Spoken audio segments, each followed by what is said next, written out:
Glória a Deus, irmãos, que bom. Irmãos, é o seguinte, eu estou com o notebook hoje, porque eu preparei uma apresentação em slide, e a minha intenção era a gente estar usando o projetor, mas o projetor, ele testou positivo para Covid. Então, ele ainda não morreu, ele está vivo. Ele vai passar por tratamento essa semana, né? Esperamos que ele volte aí o mais rápido possível, em 14 dias, aí ele volte o mais rápido possível, mas nós vamos ter que fazer hoje sem o projetor. Irmãos, nós, como o pastor mesmo falou, nós estamos numa série de exposições sobre os milagres de Jesus. Amém? No primeiro dia que eu preguei sobre os milagres de Jesus, quem estava aqui? Amém? Glória a Deus. Eu enfatizei um tema bem interessante. Eu enfatizei que Jesus Cristo, que Deus Pai Todo-Poderoso, Ele deu um nome para Jesus Cristo. E esse nome não é o nome de Jesus, o nome próprio, mas é um título. Deus Pai Todo-Poderoso deu um nome, deu um título para Jesus Cristo. E esse título é Senhor, Ele é Kyrios, Ele é Rei dos Reis e Senhor dos Senhores. E eu expliquei aqui que César Augustus não é nome próprio, como eu pensava. Mas César Augusto, César é imperador e Augusto é magnífico. Então, também não são nome próprio, mas são títulos. E Deus Pai Todo-Poderoso deu esse nome para Jesus Cristo, Rei dos Reis e Senhor dos Senhores. Por que eu enfatizei sobre isso? Porque se nós vamos falar sobre curas, os milagres de Cristo Jesus, nós temos que saber que Jesus Cristo, Ele tem condições, poder e autoridade para todas essas coisas. Então nós falamos que Jesus Cristo conquistou um povo. Lembra que eu usei aqui Coríntios, do apóstolo Paulo, falando sobre quando o general conquista um povo. Eu não vou explicar de novo, mas depois você entra lá no canal, quem não viu, que ele conquista um povo, vai ali, expõe aquele povo, tem um lugar para ele passar, que tem as flores para pisar. E Jesus Cristo é a mesma coisa, ele conquistou um povo. Então ele é Rei dos Reis e Senhor dos Senhores. Em cada milagre que a gente for expondo aqui, a gente quer trazer algo que acrescente um pouco mais o nosso conhecimento, tanto teológico, né, como conhecimento de outras áreas também. Porque se a gente falar somente dos milagres de Jesus, às vezes fica um pouco vago. A gente vem aqui e fala do milagre bem rapidinho, né? E aí a gente também quer que os irmãos vivam os milagres, mas se os irmãos não tiver conhecimento da Bíblia e conhecimento de muitas coisas, o milagre não vai acontecer na vida dos irmãos. Não vai na vida dos irmãos, nem na minha vida. Então a gente está enfatizando tudo isso. Então hoje o milagre que nós vamos falar é o milagre da cura da sogra de Pedro. Quem já ouviu falar? Acho que todo mundo já ouviu falar sobre o milagre da sogra de Pedro, né? Ele está lá em Mateus capítulo 8, Marcos capítulo 1 e Lucas capítulo 4. Nós vamos usar o texto de Lucas capítulo 4. Então você já pode abrir aí, que a gente já vai falar sobre isso, amém? Só para a gente fazer uma recapitalização aqui, Jesus Cristo fez muitos milagres. E esses milagres de Jesus, eles foram divididos em 3 classes. Alguém lembra? Tem alguma noçãozinha? Não? A primeira classe de milagres, cura e libertação. Os milagres de cura e libertação. Essa classe é onde tem mais milagres. Eu não lembro a quantidade agora, mas são muitos milagres. A segunda classe de milagres que Jesus operou são os milagres com domínio na natureza. São todos os milagres que Cristo fez com a natureza o obedecendo. Lembra que as pessoas falaram para Jesus: quem é esse que até o vento e o mar o obedece? Então a segunda classe, os milagres de Jesus envolvendo a natureza. Terceira classe de milagres, esse nós vamos deixar para o final, porque esse é muito importante. E talvez seja isso o nosso carro-chefe de entendimento e objetivo: ressurreição de mortos. O último inimigo a ser vencido é quem sabe? O último inimigo a ser vencido é a morte. Então, a terceira classe de milagres que Jesus fez são os milagres de ressurreição de mortos. Então, são essas três classes de milagres. Irmãos, eu pedi para vocês abrirem Lucas lá, mas vocês me perdoem, nós vamos ler primeiro, antes, Mateus capítulo 8, amém? E deixa eu já explicando logo para vocês, irmãos. Hoje a nossa palavra, o nosso sermão, o nosso entendimento, ele vai ser um pouco longo e um pouco puxado, mas vocês aguentem firme aí, porque realmente a gente precisa ter o conhecimento da palavra, a gente precisa explorar todas essas coisas, amém? Nós estamos crescendo cada vez mais no conhecimento da palavra aqui na nossa igreja. Temos abordado vários assuntos, temos nos aprofundado e Deus tem nos abençoado muito. Então a gente precisa saber sobre isso. Antes da gente entrar propriamente dito no milagre da sogra de Pedro, nós vamos falar sobre cura divina. No primeiro dia nós falamos sobre Jesus, Rei dos Reis, Senhor dos Senhores, nome sobre todo nome, poder e autoridade. Hoje nós vamos falar sobre cura divina. Então Mateus 8, 16 e 17, ele diz assim: e ele com sua palavra expulsou deles os espíritos e curou todos os que estavam enfermos, para que se cumprisse o que fora dito pelo profeta Isaías, que diz: ele tomou sobre si as nossas enfermidades e levou as nossas doenças. E ele com sua palavra expulsou deles o espírito e curou todos os que estavam enfermos. Evangelista Mateus falando sobre Jesus Cristo, a cura divina. Irmãos, para a gente falar sobre cura, nós vamos ter que falar um pouco sobre enfermidade. A gente tem que saber entender de onde vem a enfermidade. Por que a gente fica doente? Por que tem tanta enfermidade no mundo? De onde vem isso daí? Como começou isso daí? A enfermidade ela tem duas explicações, meus amados, bíblicas, para a gente saber da origem dela. Todos estão comigo aqui? Amém, glória a Deus. Nós estamos falando de onde vêm as enfermidades. Isso é bíblico, tá? A enfermidade ela tem duas origens. A primeira origem é o pecado. Ele é o pecado.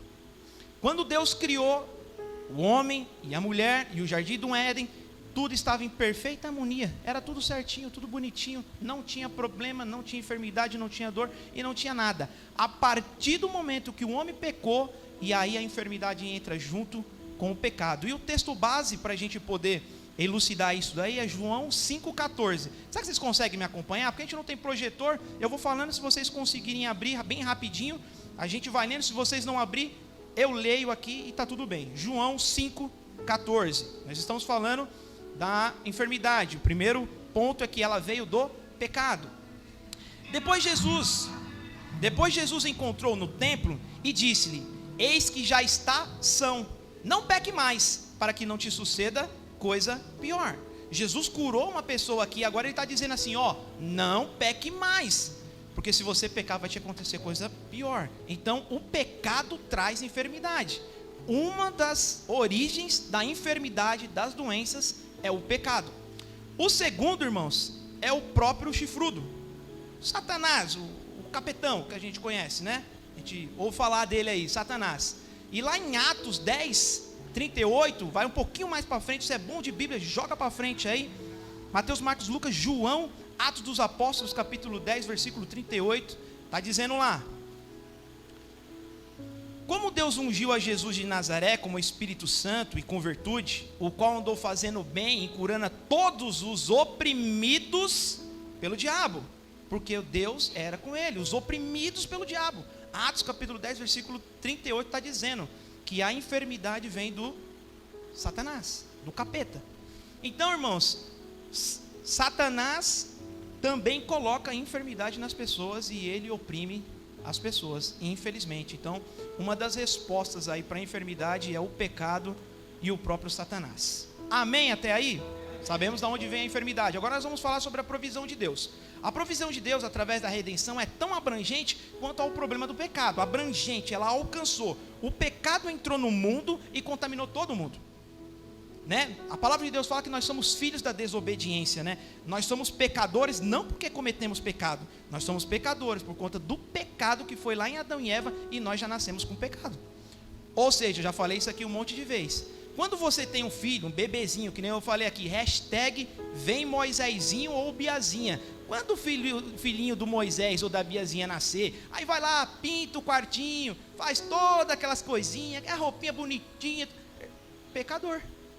Cometeu o pecado? Não cometeu o pecado, mas foi apertado pelo pecado inicial. Ele é pecador e ele precisa de reconciliação com Cristo Jesus. Não fica espantada não, tá, irmã? É assim que funciona, nasce pecador mesmo, nasce pecador. A gente fala, um anjinho, né? Espera crescer que você vai ver. Irmão, você já parou para pensar que o maníaco do parque, lá, quem lembra do maníaco do parque? Talvez os Nutelinha aqui não conhecem, né? Francisco de Assis. Você já parou para pensar que o maníaco do parque um dia era bebê? Era bebê, pô. Mãe dele pegava ele no colo, bebezinho bonitinho de mamãe. É o que ele virou? Maníaco do parque. Era bebê, tinha pecado. E espera crescer, que aí você vai ver o desabrochar do negócio. E aí só quem pode resolver isso é Cristo Jesus.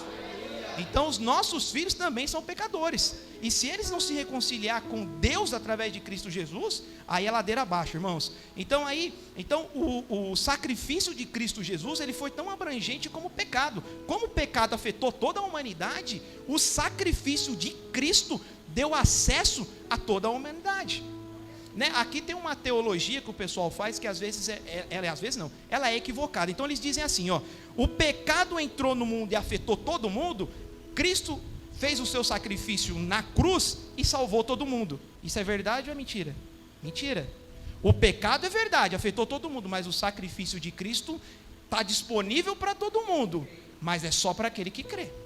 Ok? Então essa é uma teologia errada, ok? Que todos vão ser salvos a partir do sacrifício de Cristo. Não, vão ser salvos aqueles que creem, aqueles que se submeterem ao senhorio de Cristo. Até aí todo mundo entendeu? Então Cristo Jesus, ele tinha um tríplice ministério dele, né? E o tríplice ministério de Jesus era pregação da palavra, ele ensinava a palavra, o reino de Deus através da palavra. O segundo, a segunda, como é que é a palavra que eu vou usar agora? A segunda estratégia, né, a segunda estratégia de Cristo Jesus era o arrependimento de pecado. Então Jesus ensinava a palavra e ele dizia, ó, arrependei-vos, pois é chegado o reino de Deus. Tem que se arrepender, não tem maneira, não tem outro jeito, tem que se arrepender, né? Lembra quando ele falando lá com Nicodemos, que foi visitar ele de madrugada? Ele falou assim, ó, precisa se arrepender, precisa nascer de novo, precisa mudar de vida. E o terceiro, o reino de Deus, é a cura e a vida. Jesus ensinava a palavra, Jesus pregava arrependimento e ele anunciava o reino de Deus com cura e com vida. E não era só anúncio, mas era na prática. O reino vinha e curava as pessoas, como cura ainda no dia de hoje. Então esse era o tríplice ministério de Jesus: pregação da palavra, arrependimento e o reino de Deus. Para o pecado, Deus provê o perdão. Para a morte, Deus provê a vida eterna. E para a enfermidade, Deus provê a cura. Então Satanás ele tem filhos gêmeos, que é o pecado e a enfermidade. Mas Jesus também tem um filho gêmeos, que é muito mais poderoso do que o pecado e a enfermidade. É a cura e a salvação. Amém? E podemos dizer que é trigêmeos, é a libertação, ou quadrigêmeos, que aí vai afora. Os filhos de Jesus são maravilhosos, né? E aí, irmãos, a gente fala assim, puxa, mas tudo bem, mas e Deus? Deus quer curar as pessoas? Será que Deus realmente quer curar as pessoas? Porque a gente vê tantas pessoas enfermas, né? A gente ouviu falar, Rosana saiu do Covid, quantas pessoas não estão internadas por conta de Covid? Eu estou com um cunhado internado também, que está com problema no coração, vai fazer uma cirurgia extremamente delicada amanhã. A Roberta com um pouco de enfermidade essa semana, também uma luta nessa semana, e a gente vê aí, a gente fica doente mesmo, né? E Deus quer curar as pessoas? É vontade de Deus curar as pessoas? É por isso que nós vamos ler Êxodo. Vamos lá, Êxodo capítulo 15, versículo 26, diz assim a palavra do Senhor: e disse, se ouvires atenta a voz do Senhor teu Deus, e fizeres o que é reto diante dos seus olhos, e inclinares os teus ouvidos aos seus mandamentos, e guardares todos os seus estatutos, nenhuma das enfermidades porei sobre ti, porque pus sobre o Egito, porque eu sou o Senhor que te sara, porque eu sou o Senhor que te sara. Então a vontade de Deus é que a gente seja curado, a vontade de Deus é que a gente seja liberto dessa opressão do inimigo, amém? O ministério de Jesus, e aí nós estamos falando da vontade de Deus, Deus Pai Todo-Poderoso, Criador, sustentador de todas as coisas, né? Sem sombra de variação, imutável, infinito, em bondade, em amor, em misericórdia, Deus Pai Todo-Poderoso. Nós estamos falando de Deus. Agora nós vamos falar de Jesus Cristo, o Filho de Deus, o próprio Deus encarnado, o ministério de Jesus Cristo. Jesus é a revelação da vontade de Deus na prática, para libertar os oprimidos pelo diabo e curar. Jesus Cristo, ele é a revelação de Deus na prática. Tudo que estava oculto em Deus se revelou em Jesus Cristo. Então, se você quiser conhecer a Deus, o caminho é Jesus Cristo. Tudo que estava oculto em Deus se revelou em Cristo Jesus. Ele é a exata figura de Deus, Jesus Cristo. E se você quiser conhecer a Jesus Cristo, você tem que ir à igreja. Quer conhecer a Cristo? O caminho é a igreja. Quer conhecer a Deus? O caminho é Jesus Cristo. Amém? Glória a Deus. Hebreus 1:3, está mais lá para o final da Bíblia, irmãos. Nós estamos falando sobre o ministério de Jesus, a revelação da vontade de Deus em Cristo Jesus na prática. Hebreus capítulo 1, versículo 3. Quem está com celular e tablet leva mais vantagem, né? Que aí é digital, né, Fernando? Basta um clique, né, meu irmão? Já está lá no lugar, né? Hebreus 1:3. O qual, sendo o resplendor da sua glória e a expressa imagem da sua pessoa, e sustentando todas as coisas pela palavra do seu poder, havendo feito por si mesmo a purificação dos nossos pecados, assentou-se à destra da majestade nas alturas. O escritor de Hebreus está falando sobre a pessoa de Jesus Cristo, a vontade de Deus revelada. E aí, irmãos, agora a gente tem a provisão da expiação de Cristo Jesus. A morte expiatória de Cristo foi um ato perfeito e suficiente para a redenção do ser humano total, corpo, alma e espírito. A morte sacrificial de Cristo, a expiação dos pecados, ela foi uma obra total. Ela atingiu o nosso corpo, alma e espírito. Ela não deixou nada para trás. Ela não deixou nenhuma brechinha sequer. Ela é total. Ela é total e não deixou nada em aberto. Então, corpo, alma e espírito podem ser curados, salvos e libertos mediante o sacrifício de Cristo na cruz. E para que a gente possa elucidar isso, Isaías 53, 4, 5, que todo mundo conhece, mas vamos abrir lá para a gente ler. Isaías, profeta Isaías 53, 4, 5. Verdadeiramente ele tomou sobre si as nossas enfermidades e as nossas dores levou sobre si. E nós reputávamos por aflito, feridos de Deus e oprimido, mas ele foi ferido por causa das nossas transgressões e moído por causa das nossas iniquidades. O castigo que nos traz a paz estava sobre ele, e pelas suas pisaduras fomos sarados. Em nome de Jesus. Nós temos um louvor que elucida também esse versículo. A nação está incendiado, há uma multidão de filhos apaixonados, clamando: vem ao teu reino. Por suas pisaduras fomos sarados, nosso coração está incendiado. Há uma multidão de filhos apaixonados, clamando: vem ao teu reino. Ó, meu time de mídia, os caras é fera, velho. Então, irmãos, esse é o versículo, né? E essa é o louvor que saiu a partir desse versículo. Se você ouvir depois um dia, você tiver a oportunidade de você ver o testemunho do Rodolfo falando sobre esse louvor que ele fez, pisaduras, e tanto Isaías 9, ele vai dizer que uma irmã, presta atenção, uma irmã chegou para ele e falou assim: irmão Rodolfo, Deus falou para você escrever 2 louvores com esse versículo, e deu escrito no papelzinho para ele, falou: vai lá e faz. E ele foi lá e fez. Essa é a história desses 2 louvores, Isaías 9 e pisaduras. Show de bola, irmãos. Eu escuto demais, não sei os irmãos, né? Os irmãos gostam de Cassiane, né? Tem que escutar o Rodolfo, irmãos. Aí, irmãos, beleza. Então, agora Cristo Jesus é a revelação de Deus. Ele tem poder e autoridade para curar os enfermos. Mas agora Cristo Jesus começa a ir passando o bastão para as pessoas. Cristo agora começa ensinando e passando o bastão para nós, para as pessoas. Então, primeiro, Jesus comissiona 12 discípulos, os seus apóstolos, para que eles pudessem, curar os enfermos, expulsar os demônios e batizá-los em nome do Pai, do Filho e do Espírito Santo. Após ele comissionar os 12 discípulos, 12 apóstolos, agora ele vai comissionar um grupo maior, que são os 70 discípulos, os 12 apóstolos, os 70 discípulos, que agora também vão saindo por ali, para poder ali pela região, para poder pregar o evangelho, pregar a palavra de Deus e manifestando os sinais do Senhor, cura, libertação, salvação, batismo.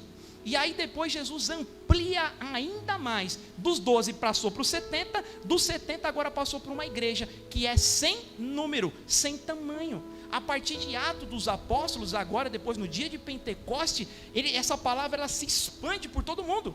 É por isso que tinha tantas pessoas ali de outros países, para ouvir a palavra, ter um entendimento e cada um voltar para a sua região, levando a palavra e levando o poder de Cristo Jesus.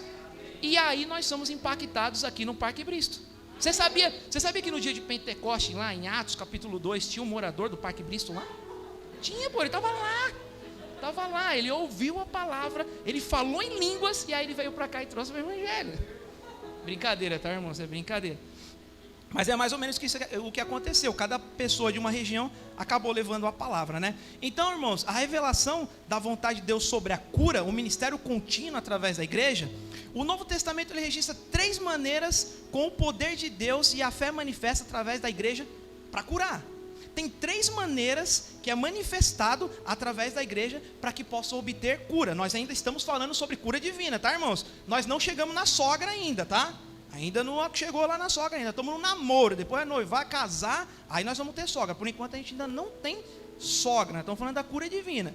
Então, Jesus agora ele coloca à disposição da igreja, né, os dons de cura, e esses dons de cura tem 3 maneiras dentro da igreja. A primeira maneira é a imposição de mãos. Vocês já viram quando a pessoa está enferma e você vai lá e impõe as mãos sobre a pessoa e ora pela pessoa, né, Gabriel? Assim nós vimos no Descende, né? Teve um momento de cura lá, que a gente começou a clamar, as pessoas estavam enfermas, as pessoas colocavam a mão, as pessoas eram curadas. As pessoas eram curadas, foi uma bênção. Então, o primeiro ato é a imposição de mãos, e isso é bíblico, está lá em Atos capítulo 9, versículo 17. Consegue abrir aí rapidinho? E Ananias foi, e entrou na casa, impondo-lhe as mãos, disse: irmão Saulo, o Senhor Jesus que te apareceu no caminho, por onde vinhas, me enviou para que tornes a ver, e seja cheio do Espírito Santo. Lá no comecinho ele fala, né? E entrou na casa, e impondo-lhe as mãos, ele foi curado. Acho que todo mundo conhece essa passagem, né? Saulo teve um encontro com Deus, ele ficou cego, ele ficou lá, também em quarentena, lá, e aí Deus levanta Ananias para poder orar por ele, para que ele possa recuperar a visão. E Ananias chega lá, impõe as mãos sobre ele e diz: recupere a visão agora em nome de Jesus, e a visão dele voltou na mesma hora, amém? E aí, a outra maneira de você ser curado através da igreja, pelo sangue de Cristo, o sacrifício de Cristo, é confissão de pecados, com oração e óleo pelos presbíteros. A palavra de Deus, a Bíblia, ela nos orienta que quando tem alguém enfermo, traga para os presbíteros. A palavra de Deus, ela enfatiza muito isso. Os presbíteros, o presbitério local, tem alguém enfermo, traga para os presbíteros. Tiago 5, 14 e 15, vai lá mais para o finalzinho da Bíblia. Lá já chegando no finalzinho, a carta do apóstolo Tiago. Está alguém entre vós doente? Chame os presbíteros da igreja e orem sobre ele, ungindo com azeite em nome do Senhor. E a oração da fé salvará o doente. E o Senhor levantará, e se houver cometido pecados, se-lhe-ão perdoados. Tiago 5, 14 e 15. Orem, coloquem as mãos com azeite e ele será curado. A terceira maneira, através da igreja para ser curado, são os dons espirituais de curar, concedidos à igreja. Isso está lá no derramamento, lá dos dons, lá em 1 Coríntios 12, 9. E a outro, pelo mesmo Espírito, a fé. A outro, pelo mesmo Espírito, os dons de curar. Então o apóstolo Paulo está falando que Deus deu os dons para a igreja. Ele está dizendo, para uns ele deu o Espírito, para uns ele deu a fé, a outra até mesmo o Espírito Santo, e para uns os dons de curar. Irmãos, tem pessoas que têm um ministério de cura. Tem pessoas que nasceram com esse dom. Há um testemunho de um irmão, de que Deus ele levantou ele para esse ministério de cura, e ele falou que Deus estava fazendo muitas coisas na vida dele, mas chegou um dia que ele realmente ficou assustado, irmão Elza.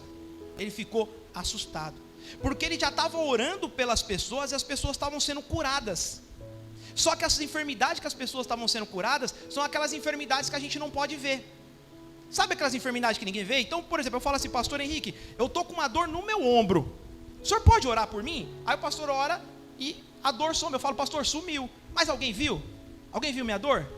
Ninguém viu minha dor. Nem sabe se ela estava e nem sabe se ela saiu. É uma enfermidade que a gente não vê. E ele estava orando pelas pessoas, e as pessoas estavam testificando que elas estavam sendo curadas. Mas chegou um dia que ele falou que ele estava numa reunião e chegou lá na hora um rapaz cego para ele orar. Ele falou: Senhor amado, agora não dá para enganar, agora não dá para esconder, porque uma coisa é orar por alguém que sente dor, outra coisa é orar para alguém que está cego. O cara está cego ali, não vê mesmo. Então você vai ter que orar e ele vai ter que ser curado. E ele falou que realmente ele ficou um pouco assustado, mas ele orou e aquele rapaz voltou a ver naquele exato momento, em nome de Jesus. Então tem pessoas que têm esse dom, o dom de cura, como outros tipos de dom, o dom da palavra, né? O dom da fé, o dom de discernir os espíritos. Tem muitos tipos de dom, e tem pessoas que têm realmente o dom de curar, e nós temos que orar, como o pastor mesmo falou, nós temos que orar por isso na nossa igreja. Às vezes, teve uma vez que eu estava aqui numa oração, e uma irmã, a gente estava numa rodinha de oração, o pastor pediu para a gente fazer uma rodinha de oração, e ele falou assim: ó, agora conversem entre vocês, e digam o que vocês estão precisando e o que vocês querem. Aí nós estávamos numa rodinha, eu falei: eu quero tal coisa, não sei o que. Aí a pessoa, a outra, eu quero sei o que lá, tal, sabe, coisas superficiais. Aí quando chegou na vez da irmã, a irmã falou assim: eu quero que o Senhor derrame um dom sobre a minha vida. Aí, mano, eu abaixei minha cabeça, falei: meu Deus, o que eu estou pedindo aqui? E a irmã me surpreendeu, ela falou: eu quero um dom, eu quero um dom. Se Deus deu o dom para as igrejas, eu quero um para mim. Então, irmãos, nós temos que orar por isso, temos que orar pelo dom pelas pessoas, para que haja no nosso meio cada vez pessoas que preguem mais, que sejam usados no louvor, que tenham discernimento de falar línguas, interpretar línguas, curar os enfermos. Nós temos que orar por isso na nossa igreja, amém? Glória a Deus. Então, os dons do Espírito, glória a Deus. Agora, irmãos, uma parte um pouquinho mais chata, mas que a gente precisa saber também. O tempo tá beleza, tá, irmãos? Não passou ainda muito tempo não, aguenta firme aí, tá? Eu sei que para vocês acham que passou 1 hora, mas só passou 20 minutinhos, irmãos. Estou falando só 20 minutinhos, que pouquinho, né? Pouquinho demais. Nós vamos falar agora de impedimentos à cura. Nós já aprendemos de onde vem a enfermidade, sabemos que ela vem lá do pecado e do inimigo. Nós já sabemos que a vontade de Deus é nos curar. Nós sabemos que Jesus Cristo curou e passou o bastão para nós e para a igreja para poder curar os enfermos. E agora nós vamos falar agora um pouco sobre os impedimentos da cura. Por que às vezes uma pessoa não é curada? Uns são e outros não são. Os impedimentos da cura também são alguns, e nós vamos falar sobre ele.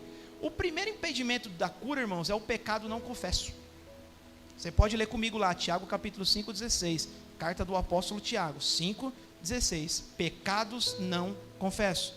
Pessoas que não confessam os seus pecados, elas não conseguem obter cura. Irmãos, eu não estou falando para você sair por aí falando para todo mundo seu pecado. Meu pecado é... Não, procure um líder da igreja, procure um pastor, procure um presbítero, procure um diácono, se abra. Irmãos, nós não estamos aqui para cuidar da vida de ninguém, nós não estamos aqui para chacotear com a vida de ninguém, e nós também não queremos o seu mal, nós queremos o seu bem. Só que você só vai ser curado se você confessar e alguém orar pela sua vida. Aí toda vez que a gente pergunta: tá tudo bem, irmão? Tá tudo bem. A vida tá horrível do irmão, a gente sabe, mas tá tudo bem, irmão? Tá tudo bem. Tá tudo excelente. Você fala: irmão, ajuda aí, pô. Nós queremos te ajudar, pô. Mas não é eu que estou dizendo que você tem que fazer isso, é a palavra de Deus.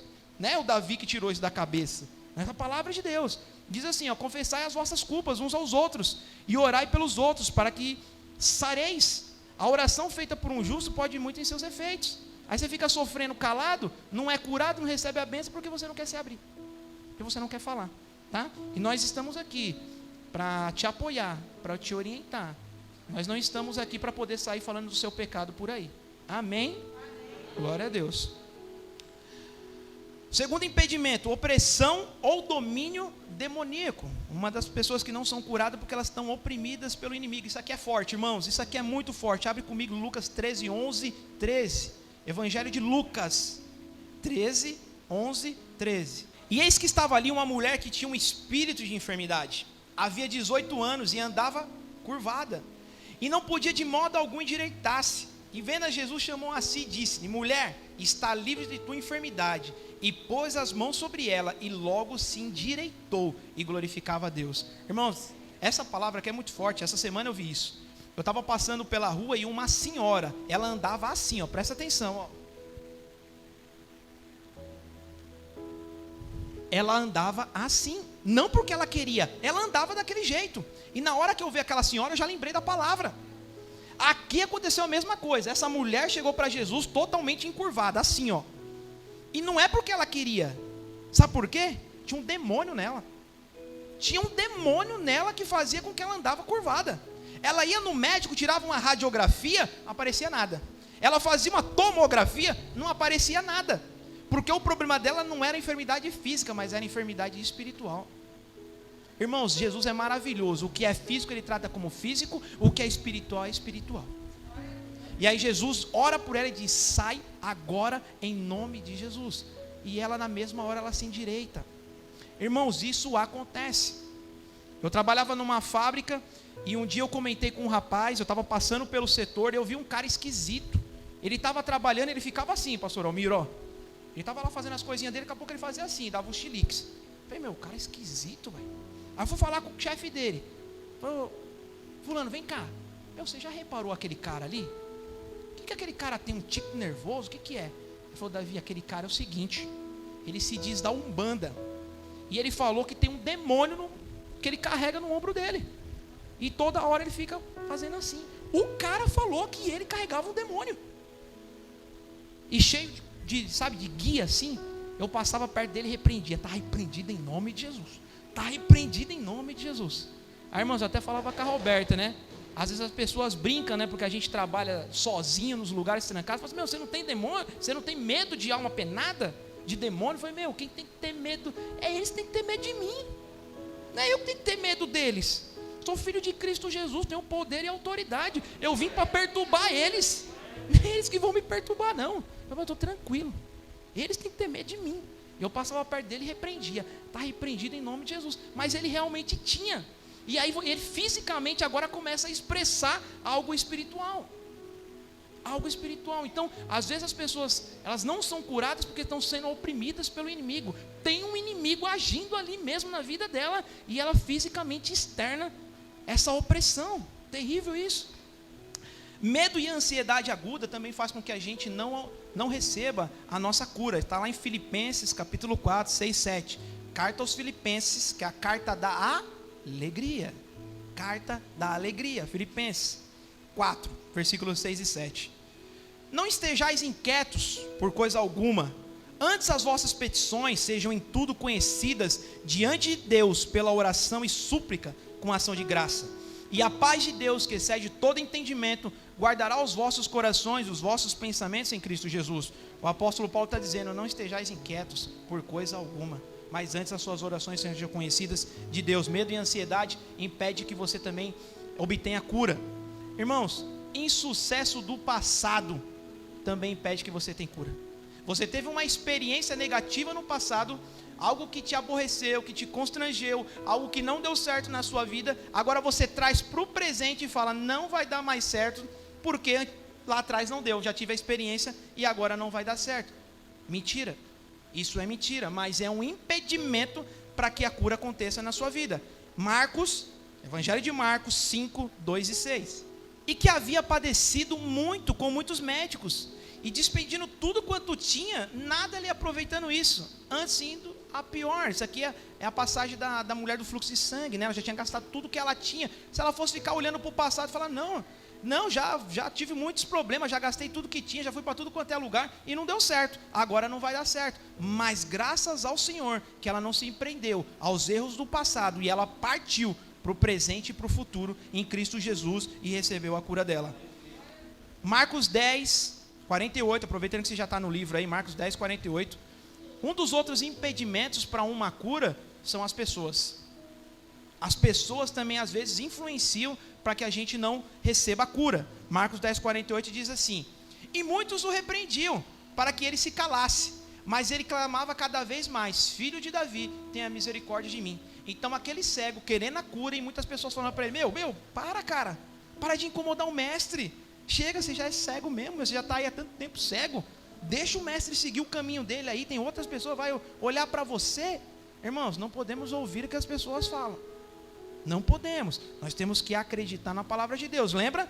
Eu sou o que a palavra de Deus diz que eu sou, eu posso o que a palavra de Deus diz que eu posso, e eu tenho aquilo que a palavra de Deus diz que eu tenho. não são as pessoas que vão falar o que vai acontecer na minha vida, né? E você sabia que isso é muito interessante, irmãos? Você sabia que tem pessoas que elas culpam outras pessoas por ter dado algo errado na vida dela? Ah, eu não casei por causa do meu ex-namorado. Ah, eu não sei o que, não dei certo na vida por causa da minha mãe e do meu pai. Irmãos, você já pensou se a nossa vida estivesse na mão de um ser humano, comedor de arroz e feijão? De jeito nenhum. A minha vida está nas mãos do Senhor. Se não deu certo alguma coisa, ou eu errei, pisei feio na bola, e isso acontece na maioria das vezes, ou não era vontade de Deus de fazer aquelas coisas.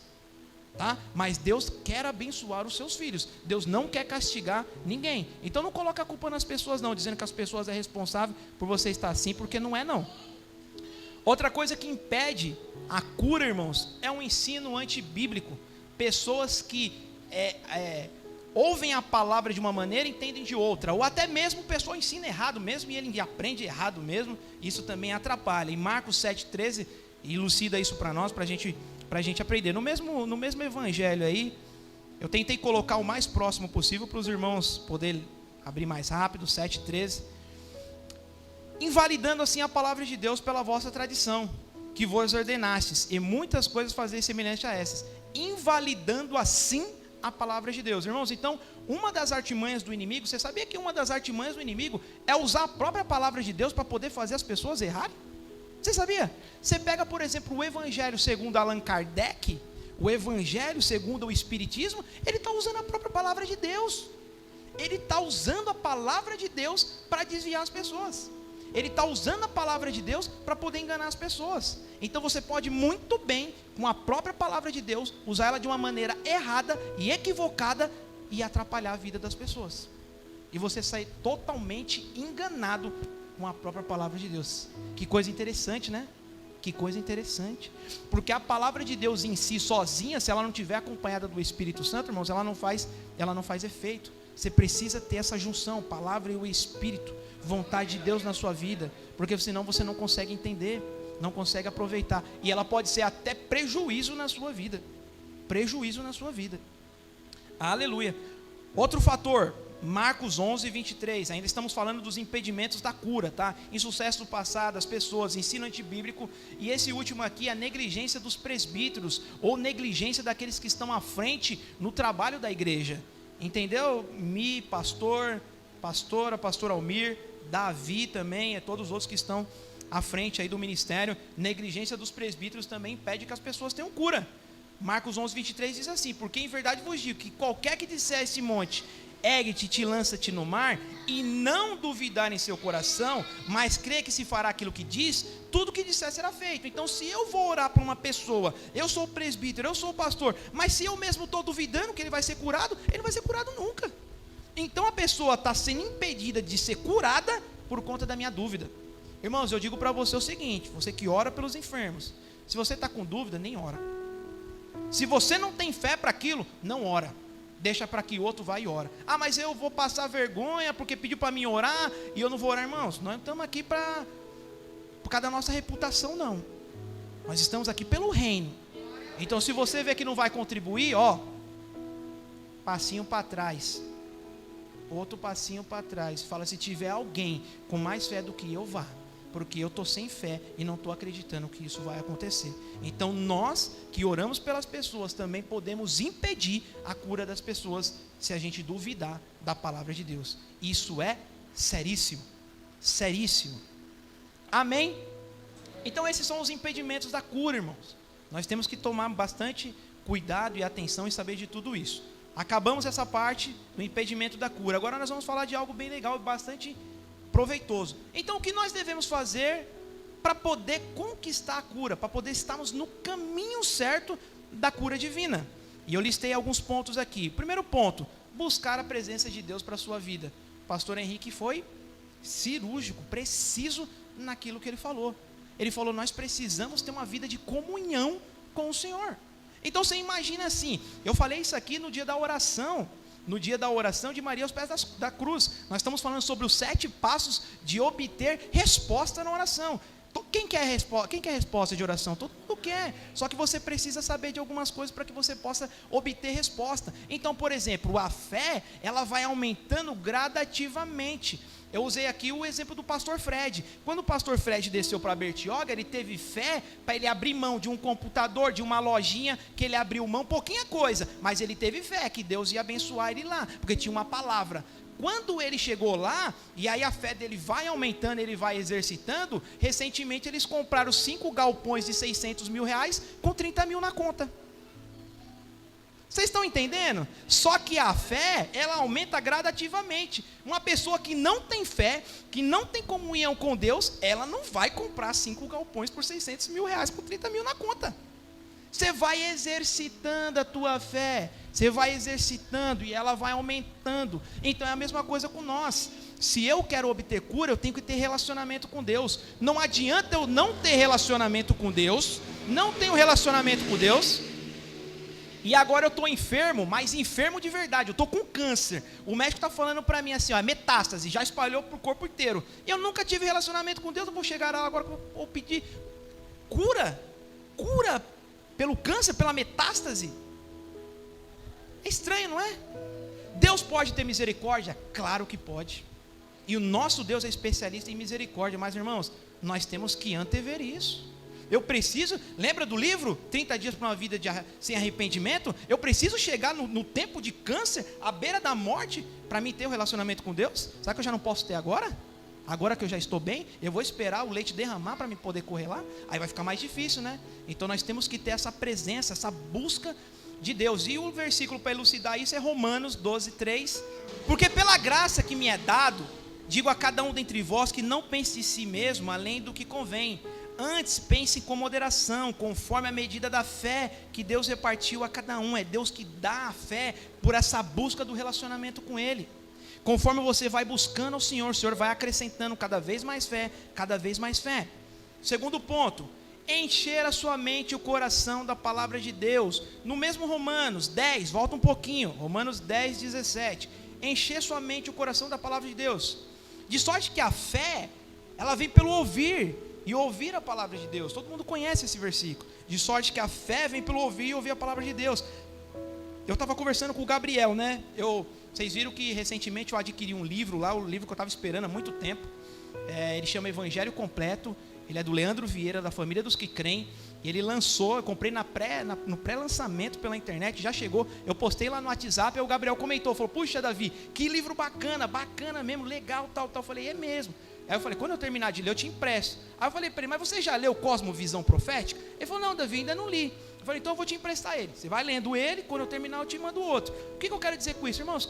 Contato com a palavra.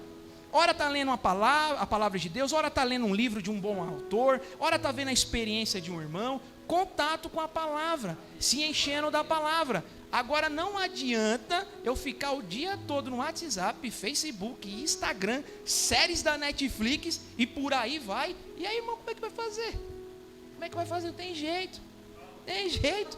É que nem o pessoal fala, né? Você não está preparado, né, pastor? Aí você está lá no seu trabalho você está lá no seu trabalho, daqui a pouco se manifesta o demônio lá. Aí você fala, e agora? Quem vai? O pastor não está aqui. O irmãozinho lá também não está aqui, o irmãozinho do reteté. Mas eu não tenho condições de ir, por quê? Não leio a palavra, não oro, não me santifico. Se eu for lá, eu vou apanhar do demônio. Vou apanhar, então é melhor voltar para trás. Então, irmãos, isso não é só no caso do demônio. Isso é no caso para tudo. Isso é no caso para tudo. Isso é no caso de enfermidade. Isso é no caso para as bênçãos espirituais, financeiras. Nós temos que ter essa comunhão com Deus. Temos que buscar, ansiar pela palavra. E eu sempre falo para os meus meninos, né? Falo, virou a noite no videogame, não virou? Quando é que você vai virar a noite na palavra? Quando? Ou pelo menos, eu vou virar a noite pelo menos vendo uma pregação. Ou um filme bíblico. Quando? Para videogame dá. Vou maratonar no Netflix. 12 horas é pouco. Uma série atrás da outra, um capítulo atrás da outra, capítulo atrás da outra. Aí quando você sai de lá, sai pior do que você entrou. Mais vazio do que você entrou. Aí eu pergunto para você, eu sempre falo para meus meninos, a série da Netflix vai te ajudar a arrumar emprego? Ele é brincando com ele, né? Ele e o outro menino foi fazer entrevista numa agência, e era para menor aprendiz, né? Falei, como é que foi a entrevista? A entrevista foi rápida. Ele só perguntou o nome, onde a gente mora e tal. Falei, lógico, por quê? Porque é o primeiro emprego de vocês são de menores. Vocês não têm experiência, não trabalhou, não têm formação nenhuma, vocês não têm o que falar. A não ser que vocês vão falar de série pro cara.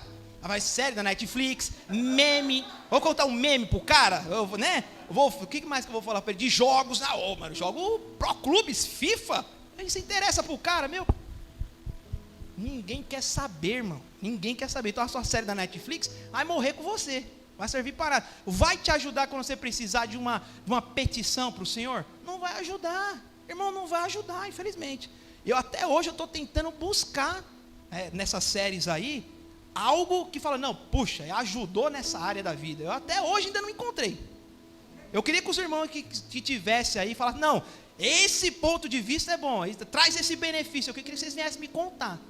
Que eu também vou começar a assistir umas séries da Netflix aí, se tiver alguma coisa boa e interessante. Irmãos, vai ler a palavra, vai ler livro, vai pesquisar sobre a sua profissão, vai crescer profissionalmente. Eu não quero ler a palavra, então vai crescer profissionalmente, vai lá estudar a sua profissão, aprender a trocar um instrumento, pronto, aprender a trocar um instrumento. Agora, vou falar mais não, senão os irmãos vão ficar bravos comigo, os irmãos vão ficar olhando de olho torto. Os irmãos vão ficar olhando de olho torto para mim, não vai, né? Mas é assim, irmãos, infelizmente, né? Porque, irmãos, às vezes a gente fala algumas coisas, até num ponto de humor, né? De brincadeira, mas falando de coisa séria, porque assim, a palavra de Deus, infelizmente, ela é um confronto. Você não vai ver em lugar nenhum das Escrituras Jesus impedindo o confronto com as pessoas. Jesus chegava para ele e falava, não, se arrepende. Está errado, está fazendo errado. Não é assim. E se o irmãozinho torceu o nariz e foi embora? Paciência. Falou para o jovem rico, vende tudo que você tem. Jesus não quer, paciência, então tchau. É a mesma coisa nós. Mas se a gente não fala, não ensina, né? Aí você não é confrontado. O pastor mesmo falou, qual que é a pregação boa? Aquela que você sai daqui e fala, me confrontou, estou me sentindo mal, preciso melhorar. Agora se você sair daqui toda vez bem, você nunca quer melhorar, está achando que você é bonzão, que você é bonzinho. E você não é bonzinho. Mas, irmãos, eu me incluo também nisso, tá? Não estou falando de vocês não, mas eu me incluo também nisso. Eu sou igualzinho vocês. Não sou o santarrão que estou aqui pregando algo e dizendo que vocês não fazem e eu faço. Não, muito pelo contrário. É a mesma coisa. A luta também na minha vida também, para não ficar me distraindo com coisas que eu não devo me distrair. É uma luta. Eu estou lendo o livro, mas é uma luta. Falei para o pastor, é uma luta. Estou lendo mesmo, fazendo força. Porque eu nunca li livro. E agora eu estou tentando, mas é uma luta, mas nós temos que fazer. O que nós devemos fazer para conquistar a cura? Então, buscar a presença de Deus, encher sua mente da palavra de Deus. Irmãos, outra coisa muito importante, se a cura não acontecer no momento, não desanime. João 15, 4, diz assim, estais em mim ou em vós, como a vara de si mesmo não pode dar fruto, se não estiver na videira, assim também vós, se não estiver em mim. Irmãos, nós temos que estar em Cristo Jesus. E se não veio naquela hora, tenha paciência, espere pelo teu milagre e não desanime. E não pare por aí, não fique cabisbaixo por conta disso. O pastor mesmo é prova disso, né, pastor? Tanto sofrendo com uma enfermidade, orava não vinha, orava não melhorava, mas não, vou continuar, tendo paciência que está aqui bem, né? Graças a Deus, para a honra e glória do Senhor. E é assim que funciona. Irmãos, peça oração aos presbíteros da igreja. Eu estou caminhando aqui rápido porque nós já estamos avançando, né? Peça oração aos presbíteros da igreja. Tiago 5, 14 e 15 diz assim, e se alguém está em voz doente, chame os presbíteros da igreja, ore sobre ele, ungindo com azeite, em nome do Senhor Jesus. Alegre-se caso a cura aconteça na hora, e se mantenha-se alegre caso ela não ocorra na hora. Regozijai-vos sempre no Senhor. Outra vez digo, regozijai-vos sempre. Então a gente não se alegra só quando é curado, a gente se alegra também quando a gente não é curado. Filipenses 4:4. Temos que saber que a demora de Deus em nos curar não é uma recusa dele. Nós temos que saber que quando Deus está demorando para nós não sermos curados, não é uma recusa dele, mas sim um propósito maior que ao se cumprir, resulta em sua maior glória ao nome do Senhor e no bem para nós. Se Deus não está te curando naquele momento, é porque lá na frente isso vai ser um bem maior para você e muito mais honra e glória ao nome do Senhor. Reconhecer que, tratando-se de um servo dedicado ao Senhor, Deus nunca nos abandonará. Ele nos ama tanto que nos tem gravado na palma de suas mãos. Assim diz Isaías 49:16. Porventura pode uma mulher esquecer tanto do seu filho que cria, que não se compadece dele, do filho do seu ventre? Mas ainda que esta esqueça dele, contudo eu não me esquecerei de ti. E eis que nas palmas das suas mãos, eis que nas palmas das minhas mãos eu te gravei. Os teus muros estão continuamente diante de mim. O Senhor tem os nossos nomes, as nossas vidas gravadas na palma da mão dele. Glória a Deus, aleluia. Nós falamos sobre cura divina. E agora eu vou começar a pregar. Amém? Lucas, era só a introdução, irmão. Agora é Lucas capítulo 4. Vamos lá. Pai querido, tira exaustão do coração, tira exaustão do corpo físico. Coloca aqui um povo alegre de ouvir a tua palavra. Coloca um povo aqui entusiasmado de ouvir do teu milagre. Coloca um povo entusiasmado de ouvir que o Senhor é bom, que o Senhor é o Jesus que cura e que salva. Passeia em tua igreja, Pai, que Ele esteja em nosso meio em nome de Jesus. Em nome de Jesus, aleluia. Há um espírito de alegria muito grande aqui, irmãos, aleluia.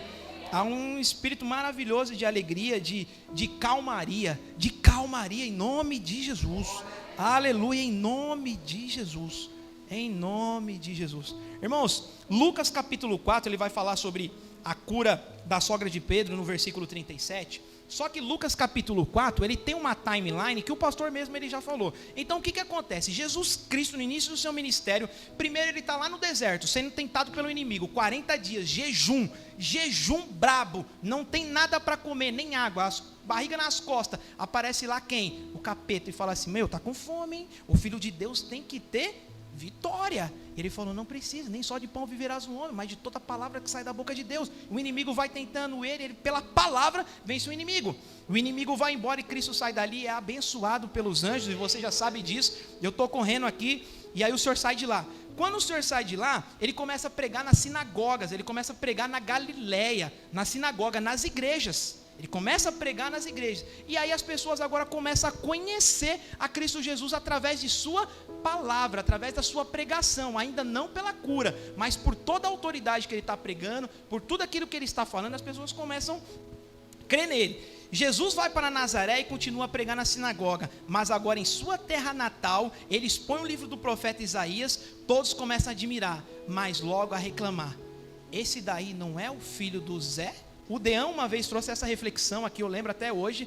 Jesus não conseguiu fazer um milagre ali por conta da incredulidade dele, por conta do orgulho e por conta da soberba. Irmão, você sabia que muita gente que vai na igreja é orgulhoso e é soberbo? Só porque acha que agora está indo na igreja, virou crente, às vezes tem um trabalhozinho legal, um dinheirinho na conta, já se acha o máximo, não tem mais humildade, não, só tem orgulho, as pessoas falam não quer ouvir, e aí se acha diferente das outras pessoas. Foi exatamente o que Cristo Jesus encontrou dentro da igreja, não foi fora, foi dentro da igreja. Não estamos falando na casa de Umbanda, nós estamos falando dentro da igreja. Jesus encontrou esse tipo de pessoa dentro da igreja, e Jesus está dizendo para eles, arrepende-se, e eles, não, nós não queremos ouvir isso. Se conserta, eles, não, nós não queremos ouvir isso, e colocaram Jesus para fora, dentro da igreja colocaram Jesus para fora. Só que aí Jesus é maravilhoso, e Jesus não fica apegado com esse tipo de coisa, e Jesus continua andando, e aí a gente chega agora na palavra, e a sua fama se divulgava-se por todos os lugares em redor daquela comarca. Ele tinha acabado de ser expulso.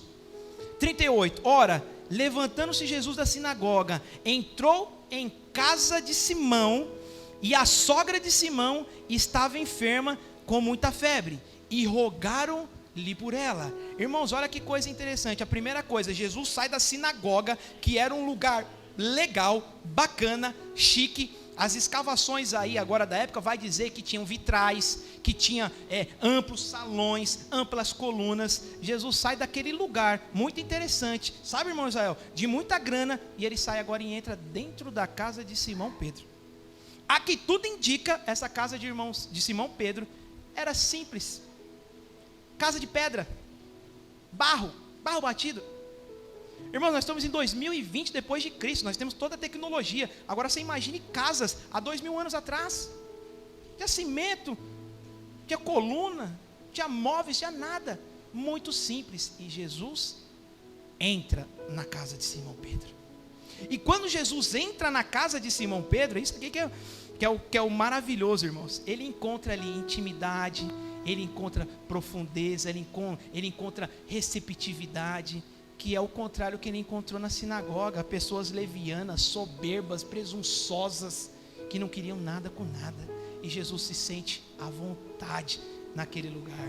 Irmãos, como é bom estar com Jesus dentro da nossa casa. Deixa Jesus entrar dentro da sua casa, irmão. Deixa Jesus